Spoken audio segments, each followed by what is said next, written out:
President of the United States, Joe Biden, accompanied by Commanding General, 11th Division Arctic Deputy Commander, Alaskan Command, Major General Brian S. Eifler, and Aerospace Medical Service Functional Manager for the 673rd Medical Group, Chief Master Sergeant Amy Miller.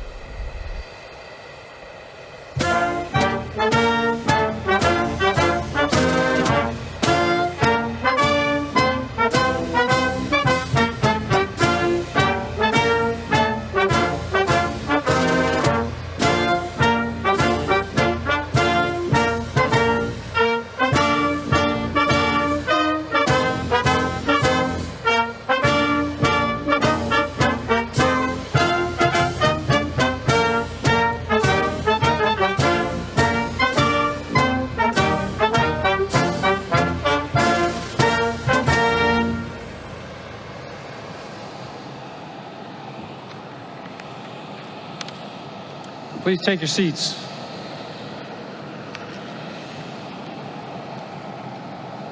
It is our sacred duty to honor the memory of the fallen from that fateful day. We honor the innocent lives lost in the carnage, our first responders who ran into it, and our citizens that went down fighting back. We also honor those that gave their lives in the response to defense of America. From 9/11 to the present, over 7,000 members of the military have made the ultimate sacrifice. Over 53,000 were wounded, and hundreds of thousands that still bear the internal scars of war. Today, we honor them. We honor fathers and mothers who gave sons and daughters. We honor children, many whose only memory is a framed photo of their parent. And we honor the brothers and sisters of our armed forces, bonded forever through the crucible of combat. On this day, we must commit to continue to honor them all through our selfless service to our nation and by taking care of the families of the fallen. Taking care of our veterans. We must take care of each other and give hope to the hopeless. We must never accept defeat and never quit. We must energetically be ready to fight and win our nation's wars. I am proud to serve with all of you. You are America's best. For you had many choices, and despite the hazards of our profession, you courageously chose to serve. And tell America, I got your back. I thank God for you all. May God bless you. God bless our great nation. And as we remember our fallen and our commitment to the future, please stand and join me in a moment of silence.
Ladies and gentlemen, please be seated.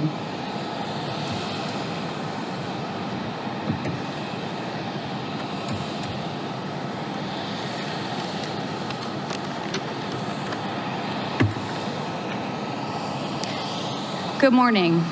It's an honor to be here. Everyone remembers where they were and what they were doing on September 11th, 2001. For me, I was an Airman First Class serving at my first duty station, Altus Air Force Base, Oklahoma, as a medic. After being stopped in my tracks in disbelief while watching what was unfolding on TV, I remember getting the notification from my supervisor that I was being assigned to a search and recovery team and that I needed to go home and pack my bags. Our team was leaving that same night in response to the shocking attacks on our country that I just watched unfold mere moments ago. Our team of about 14 personnel boarded a C-17 from our home station the night of September 11th. My husband was actually the crew chief on that C-17 and sent our team off that night. I didn't know what to expect, what we'd be doing, or how long we would be gone. I just knew that we were needed. Our country needed us, our fellow Americans needed us, and we, as was our sacred duty, answered the call to serve. Later, I learned that we were headed to Fort Dix-McGuire, New Jersey, to support FEMA in their search and recovery efforts. We stayed on site for about 2 weeks, prepared to lend a hand in any way that we could. Being on site and seeing the billowing smoke rising from Ground Zero opened my eyes as a young airman.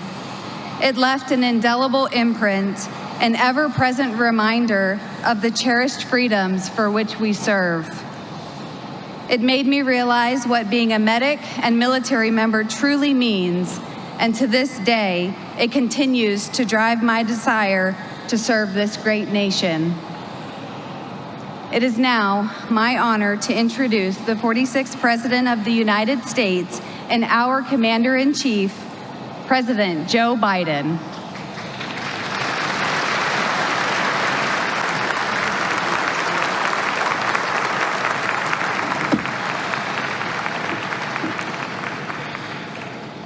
Thank you, Chief Master Sergeant Miller, for that introduction and for your service to our nation. Governor Dunleavy, it's good to see you. Governor and I have something in common. We're both from Scranton, Pennsylvania. I wish I had him playing in my high school ball club when I was playing, but I could have been an All-American having you in front of me.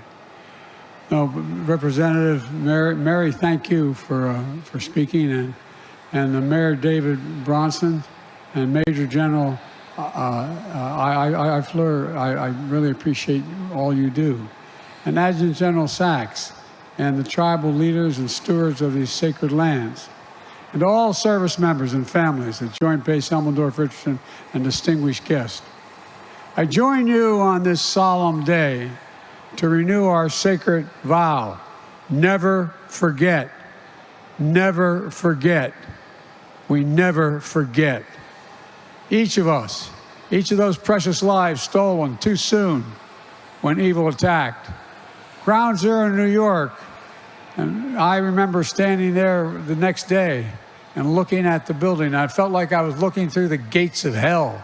It looked so devastating because from where you could stand. Shanksville, Pennsylvania, the Pentagon in Virginia.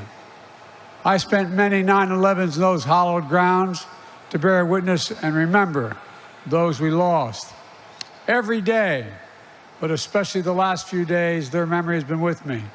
I'm just returning from the G20 summit in India, where we strengthened America's leadership on the global stage, followed by a historic trip to Vietnam, where we transformed our partnership in one of the most critical regions in the world. These trips are an essential part of how we're going to ensure the United States is flanked by the broadest array of allies and partners who will stand with us and deter any threat to our security. To build a world that is safer for all of our children, something that today of all days we're reminded of is not a given.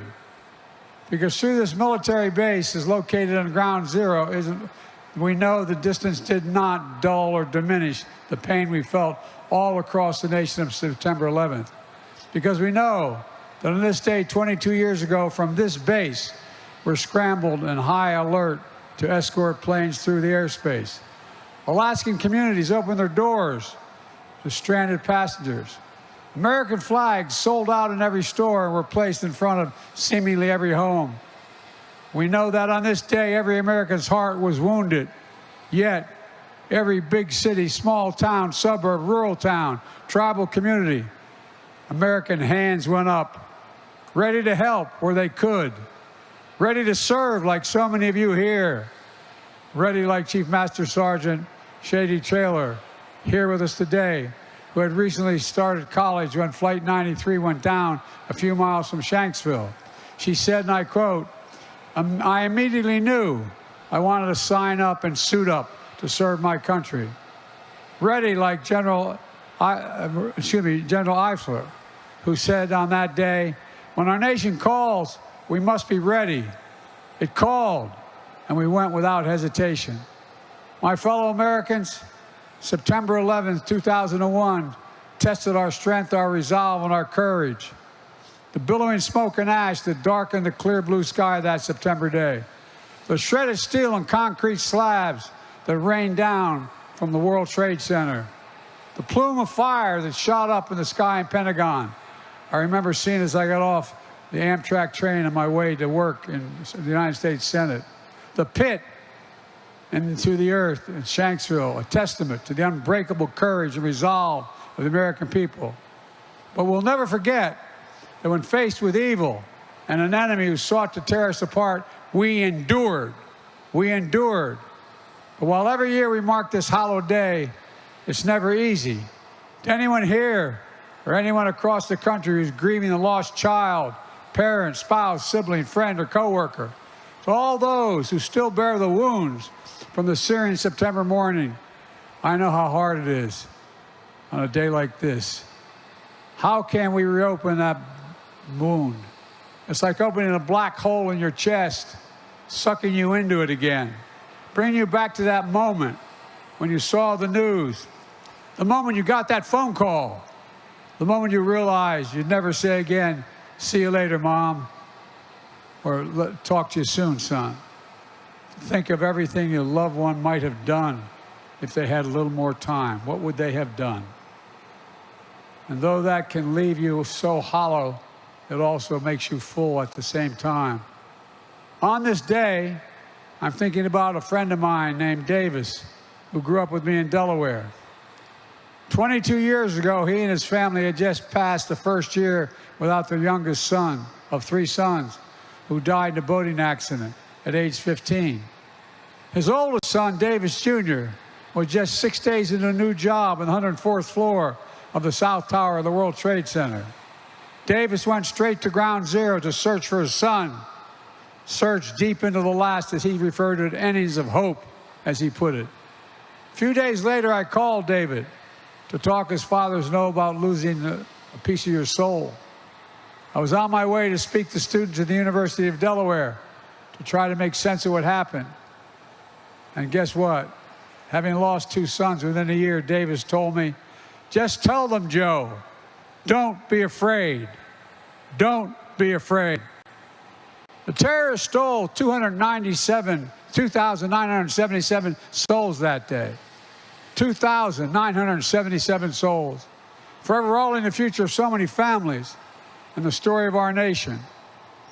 But those terrorists could not touch what no force, no enemy, no day ever could, and that is the soul of America. What's the soul of America? It's the breath, the life, the essence of who we are. The soul is what makes us us. The soul of America is based on a sacred proposition that we're all created equal, endowed by our Creator with certain inalienable rights: life, liberty, the pursuit of happiness. We haven't always lived up to it, but we've never walked away from that proposition either. The soul of America is the fortitude we found in the fear of that terrible September day, the purpose we found in our pain, the light we found in our darkest hour, an hour when terrorists believed they could bring us to our knees, bend our will, break our resolve. But they were wrong. They were dead wrong. In the crucible of 9/11 and the days and months that followed, we saw the stuff America's made of. Firefighters and police officers and other first responders running into an inferno of jet fuel debris at ground zero, breathing in toxins and ash that would damage their own health, but still refusing to stop for months. Civilians and service members of the Pentagon rushing into the fiery breach again and again and again to rescue their colleagues in the Pentagon. The Patriot passengers on Flight 93, think of this, who did not know the horror that awaited them, but they confronted the unimaginable, fear and terror, with absolute courage. It's astonishing. The poet Maya Angelou wrote, "History, despite its wrenching pain, cannot be unlived. But if we faced it with courage, we need not live it again." My mother had it put it a different way. My mother was a 5'2" little Irish lady who had a backbone like a ramrod.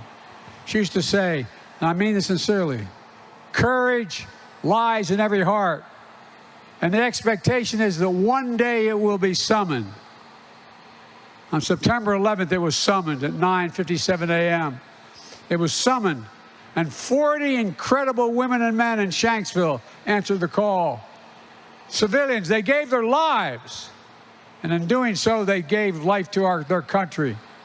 We saw that courage at ground zero in the Pentagon, and we saw it in so many other ways.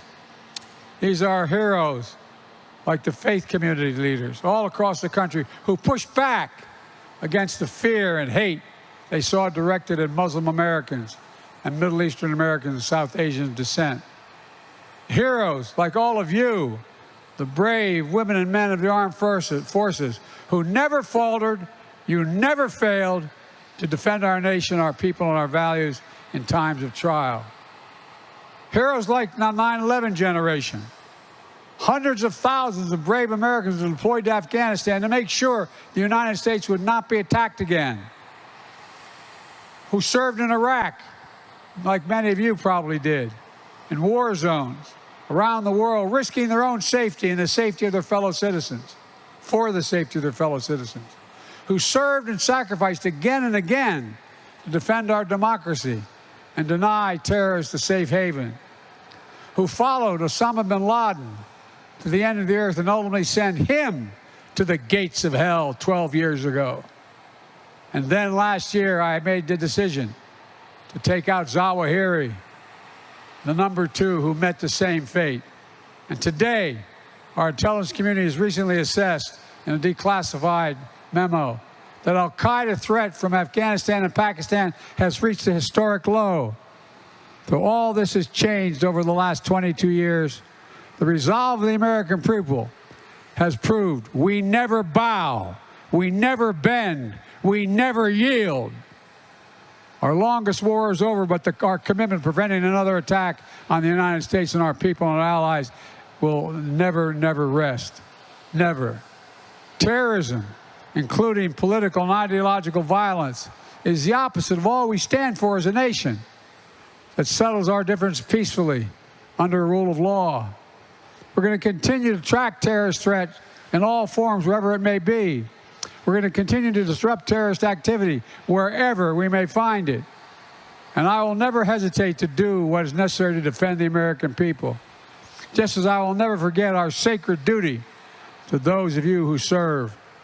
Never before in our history has America asked so much for so many over such a sustained period for all volunteer force. You make up 1% of the population.